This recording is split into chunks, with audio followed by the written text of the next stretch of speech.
Hey everybody, I wanted to talk today a little bit about Overlord, the anime. There are other things called Overlord. It's a series on Netflix, or there are other things called Overlord out there. I think there's a movie or something. This is the anime of that title. And I wanted to chat about it because it's like my guilty pleasure show. Like, it's not good. It's almost good. It's, in fact, with a few core narrative changes, it could be great. But it's not that. And I watch it because there are some fun dynamics and cool ideas. And I wanted to share a little bit about what this show is, why I think it's fun, and where it could improve to make itself one of the better shows out there. So come with me as we examine this show. So let's start with the premise. Overlord is about this.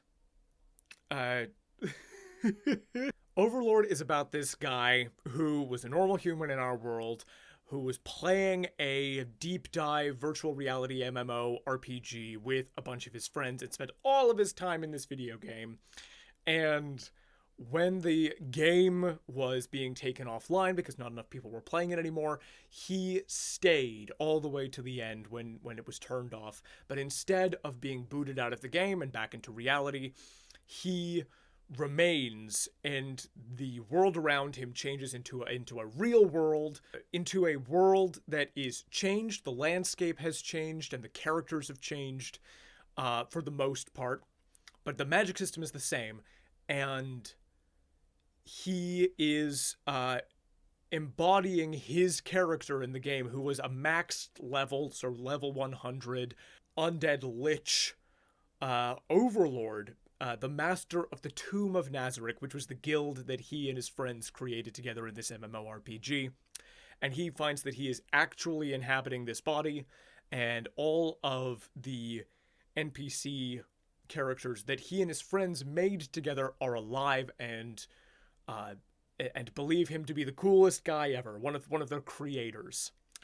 And he sets about on this story of discovering what this new world is like, growing his relationships between himself and his followers, these NPCs that his friends made, and taking over the world. Now, that premise is over and done with fairly quickly. And what I mean by that is what the show focuses on most are those relationships between these real characters now and our protagonist, who once was called Suzuki Satoru and is now known as Ainz Ul Gaon. So it focuses on those relationships and on the expansionism that he undertakes. And it's a really interesting focus that the show takes, because it's all about the characters that this person comes across and how they relate back to this incredibly broken, overpowered being who has come into their lives. I want to be super clear. This anime is a guilty pleasure for a reason. It is an Isekai power fantasy about a guy who played way too much of an MMORPG and ends up being the most powerful being in this entire world that he finds himself in. It's, Narnia is peak Isekai storytelling, like transporting yourself into another world and going on an adventure and blah, blah, blah, blah. The anime Isekai stories, there are plenty that are good and fun. Jobless Reincarnation is probably one of the best ones out there in terms of actually exploring these vibes. Overlord's not that. It is this power fantasy. But there are elements of it which make it really fun. For example, our protagonist isn't actually as smart as everybody in this show thinks he is, and is constantly worrying about and being on the edge of being found out to be not as highly intelligent as everyone thinks he is. And he's got this fear that if his followers ever find out that he's not their creator in that real world sense, that he's faking it, that he doesn't have this master plan that spans 10,000 years into the future, that they will turn on him. And he's not as smart as they think he is, but he is smart enough to get away with it. He turns situations on their head to make it look like he has been thinking about it and taking everything into consideration for the entire time. He's constantly sort of like giving tasks to the smarter members of his faction and then sort of taking credit for their work and making them think that he wanted them to do everything they were doing from the beginning, stuff like that. And that's a really fun dynamic to be in, but the part of it that makes it the most fun is that he's evil. And I don't mean that in the sense of, oh, he's playing an evil character and he finds himself in this position. No. The person who ends up in this position is evil in a really interesting way. This human, right, finds himself in a skeleton lich body. For those of you who don't know, a lich is an undead sorcerer creature, and it's typically very, very powerful. Liches in Dungeons and Dragons are one of the stronger enemies that you could fight. They're very, very powerful undead beings, and this guy is way stronger than that in Dungeons and Dragons. This guy has a spell that instantly kills people. He has a spell that, as its cost, requires the sacrifice of 100 of his enemies. Like, crazy, crazy stuff like that. And he does not give a damn about human life, right? So he's not only in the role of this Overlord character, but he has no qualms about having people tortured, about raising entire populations to nothing, enslaving entire races of people, destroying kingdoms, taking over land. None of that does he have a problem with, which means it gets really, really fun and interesting when, and this starts in season 2, when you start to get storylines that are entirely removed from our protagonist and his faction, and instead you move over to the perspectives of the inhabitants of this world. In season 2, the beginning takes place, the first 3 or 4 episodes are entirely about this tribe of lizard folk, these like lizard people, and their politics with one another, and there's a romance story, and there's a hero, and there's all of this stuff going on, and in the background there are these whispers of this impending doom, that there's this force, that's this evil force that is going to come, and they're going to have to unite the tribes against him. And then you find out that this is our protagonist, right? This is Ainz Ul Gaun, which is such a fantastic way of going about it, and it got me hooked into the show in a way that the first season never really did. And that trend continues, getting to know each of the NPCs that are sort of under Ainz Ul Gaun, their relationship to the people in this world, and those people's relationship to this overwhelming evil force that is coming for them, and which they don't have the power to stop, is a really good take on the overpowered protagonist premise. Does the show deal with this in as nuanced a way as I would like? Not always. In fact, not most of the time, but it's a pretty valiant attempt, and it's very, very cool to see a show with a premise as off-putting and basic, honestly, as this one's is, to explore that world building and explore that sort of Game of Thronesian factional political system as thoroughly as it does. It's really cool.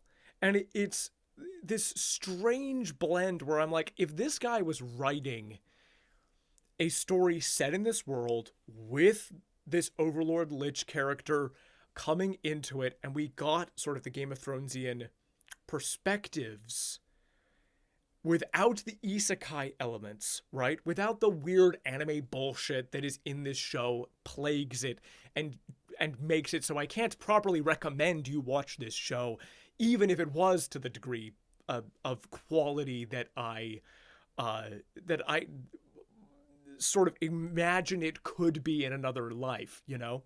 Without all of those things holding it back, there could be a really interesting, like, it's almost like, what if Game of Thrones, but the Night King had a perspective, you know, and was interested in building an empire rather than wiping out all of life. And so you got to see him sort of conspiring with his White Walker buddies and other creatures that he's made alliances with and assimilated into his army. And he comes in and he takes over Westeros in much more of like a political, insidious way rather than as a brute force zombie army way. There's a potential for that story to be told here, and it's really cool. And this is me geeking out, right? Because I can imagine all of these really cool ideas, and I can see a lot of these really cool ideas present in this show without it ever fulfilling that to its degree. So this show is truly like inspiration fodder, if you know what I mean. And I have a good time with it. So yeah, there are other things that hold this show back from being the best it can be. The art style is fine. The style of the art, you know what? The style of the art is fine. The animation is very, very low budget, and the CGI when it's used, the 3D animation, is very bad. Like, this is not a pretty show to watch by any means, and a lot of visual storytelling could be done that is not done because they don't have the budget for it. It's made very cheaply. Additionally, I just want to talk a little bit about the initial promise that this show makes and why I'm making this video now. Because the first season gives us this promise near the end. One of his followers is turned against him with a magical item that's so powerful that only another player, someone like him who's been trapped in this MMO and reborn, maybe like a max level character or something, could have done it, right? And there's this whole story where he's got to defeat this NPC and then bring her back under his sway, right? That storyline promises us that there will be someone out there with power to match our protagonist, and that there will be conflict between them, that they're at odds with one another in some way. And season after season, the story builds, right? And he's expanding further, and he's bringing more and more people under his sway. He takes over a kingdom in season 3, and then in season 4, it goes way bigger, and he takes over several more kingdoms, and he eradicates one off the face of the map.